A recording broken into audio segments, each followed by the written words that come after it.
This is the pantry off of my kitchen in our new 101-year-old farmhouse. I'm really lucky to have such a large space to work with, but it is so ugly. It needs a lot of love. Welcome to Strong's Little Farmhouse. We bought a 101-year-old farmhouse that we are going to try to restore. And we're doing it ourselves, we're doing it on a budget, and we have zero experience. So everything's sort of learn as you go. Today, we're gonna start on trying to fix this disgusting pantry because as it is right now, I am not going to unpack my food into this. It's gross. So this needs so much work. There's no way that we're gonna get this whole pantry update done in one video. So this is gonna be the start of a little series of this pantry update. And today's video is primarily going to be on stripping this thing down and cleaning it out. There is a lot of work to do. It needs a lot of loving care because this thing is disgusting. It really is.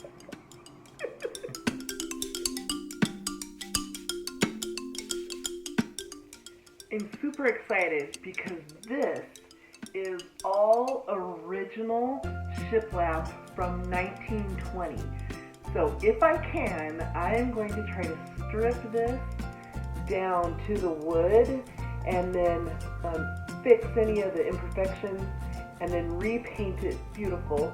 Hopefully have just gorgeous shiplap in my pantry. Won't that look fantastic?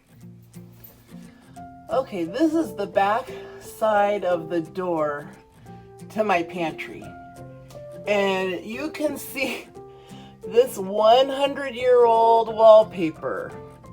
And sorry for the lighting, but we're inside the pantry. This is like the original shiplap behind that makes the wall. And then this is like a cheesecloth slash burlap. Somehow they use that to hang the wallpaper on the wall. Now this is the original wallpaper, someone painted over it. Anyway, it's gross. It is ugly and it has to come off. And this will give me a good surface to hang new shelves. Not sure what they were using these huge screws for in the pantry, but all these have to go. There's a ton of nails in this wood, and so I just got to get these all pulled out. Okay, so as you can see, I've got most of the shelves out of here already. There's just a few shelves left on this side to come out.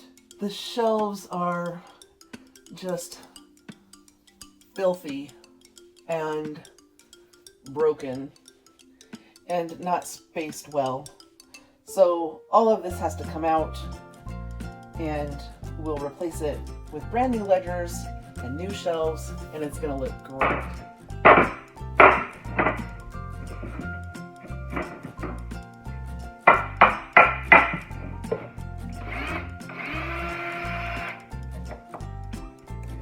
Okay, it's been a little bit since the last time I worked on this pantry. We had a few important things come up. You might have seen a few of the previous videos.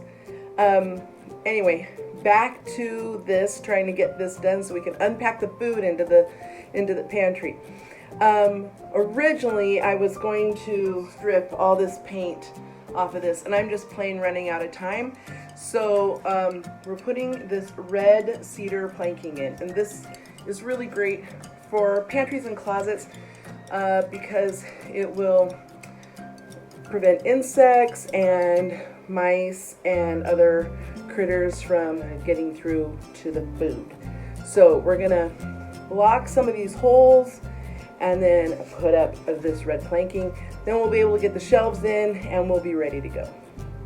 So to start to fill these cracks, we're going to be using this steel wool, and it's just a package of plain steel wool. You don't want the stuff with soap on it or anything like that. It's just the abrasive steel wool pads, and then they unroll And once you unroll it, you get something like this, and then you can use it. You can bunch it up and cut it up. You might have seen it when we did the cabinets in the kitchen. We did that. So we're going to be putting this in these cracks and then using some spray foam to cover up those places so we can get the planking onto the wall. Man, I would love to be able to keep all this authentic shiplap, but it's just not going to work to keep the critters out and our stuff safe and fresh, so we're going to go this other route. So this pad I just undid, and then I'm just going to shove it up.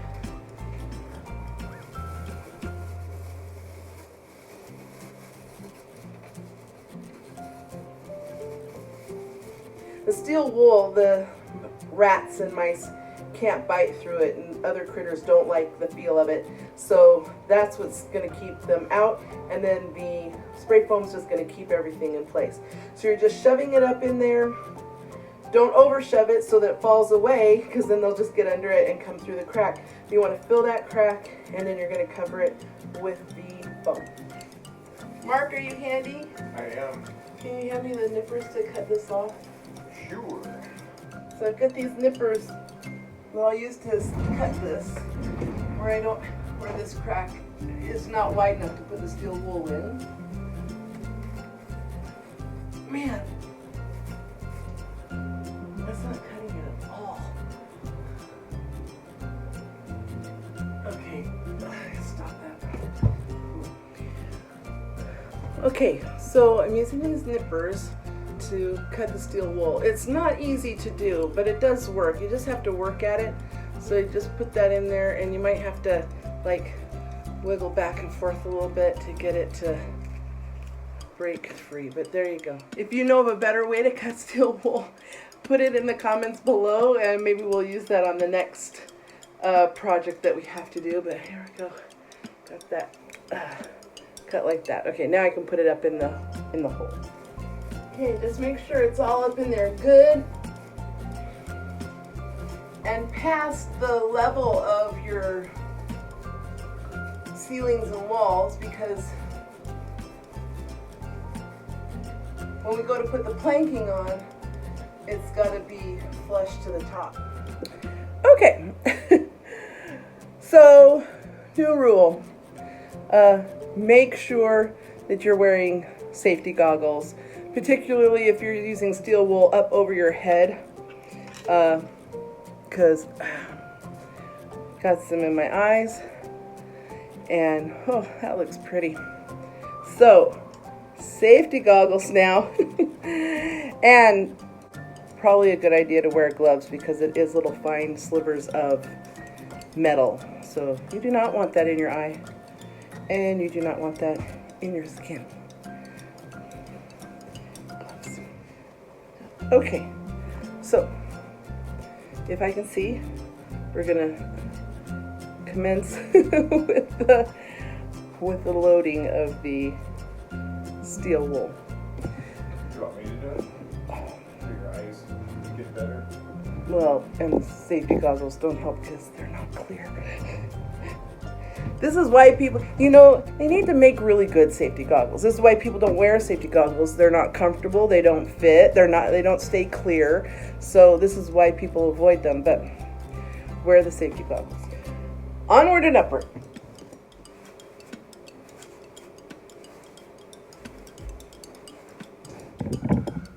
So I've just shoved the steel wool into this crack right here and got it all the way in to the corner. So Mark's so smart, he had me this flat spatula to shove it up in the corners.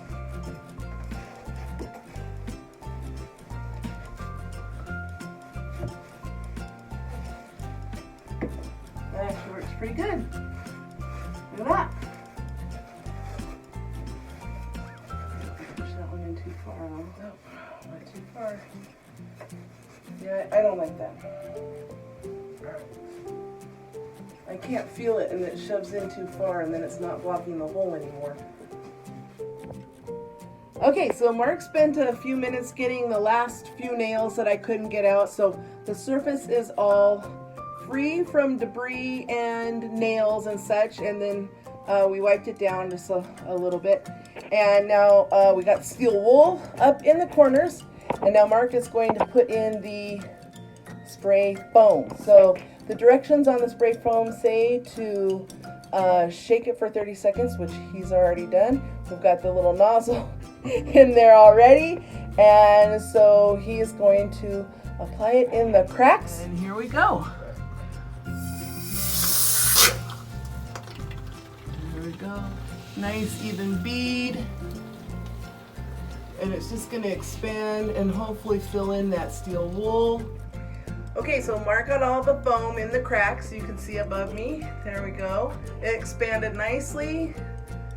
Filled all the void over the top of the steel wool. So that's going to keep the critters from getting back in.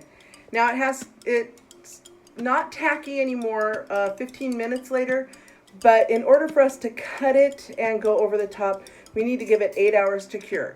So we'll come back then. After getting all of that ancient wallpaper off of this wall and all the nails out, these boards look really good. So I think we're just gonna keep these and paint over it and not put planking on this side. Okay, so once the foam is dry, you have to take it out of the corner. One thing you need to remember is which side was the hole on so that you don't dig out the foam that you're trying to fill, in the crack that you're trying to fill. So in this case, the hole is this way. So I'm going to use my tool on this side. First to just loosen it up here, like this. Make a straight line across with my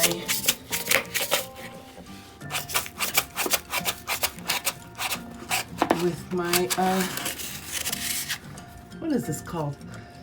Scraper. Okay, and then you just want to like go straight across like that, and then you can come on this side, go up like this, get the top off here. There we go. Okay, and now I can just slide this over like this.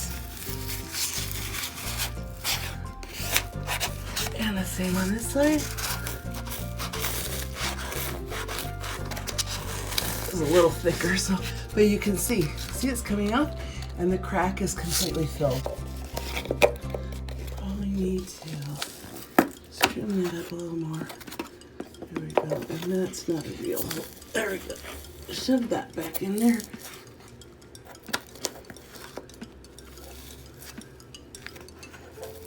Now my boards are going to go across this like that, so it'll keep that foam right in place right there.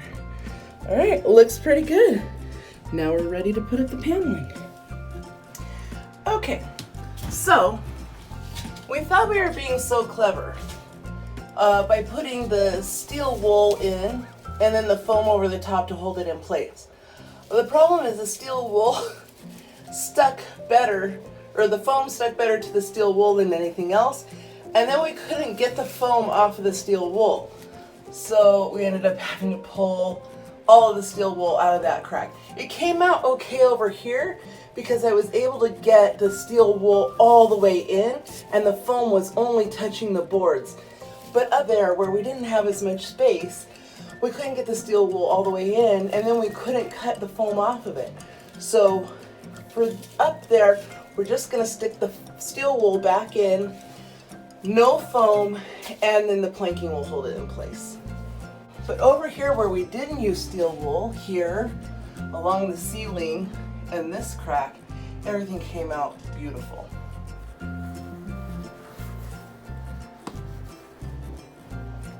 You're so strong because I couldn't get that to cut that for the life of me. Okay. Look at you. You're so strong, Mr. Strong. I have to hold my arm up very high.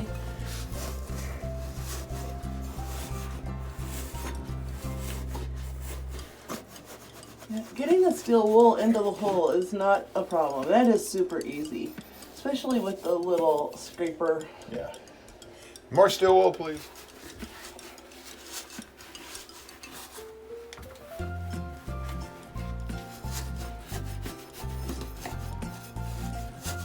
Well, even for having to redo that section, we're gonna be able to get the planking in today, which is gonna make me super happy. Yeah.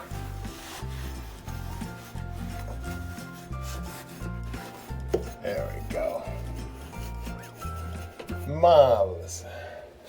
Okay. You do fine work, Mr. Strong. You should hire me. I can't afford you. Good job. Thank you. You too. Yes, because videoing is my skill set. Not. We're learning as we go. Not everybody can do it, especially people who don't have a video camera. That's entirely true. Otherwise, they're just idiots holding their hands up like this. Well, this project is taking a little bit longer than we expected, and we didn't get the planking up today. We did, however, put in a lot of hours of elbow grease, scraping, pulling, drilling, hammering, and learning a whole bunch of new skills. But most importantly, we had a lot of fun doing it, and that's what's important. Don't forget to like and subscribe, or better yet, watch one of these fun videos and share it with a friend. Thanks for joining us at Strong's Little Farmhouse. God bless you and have a beautiful day.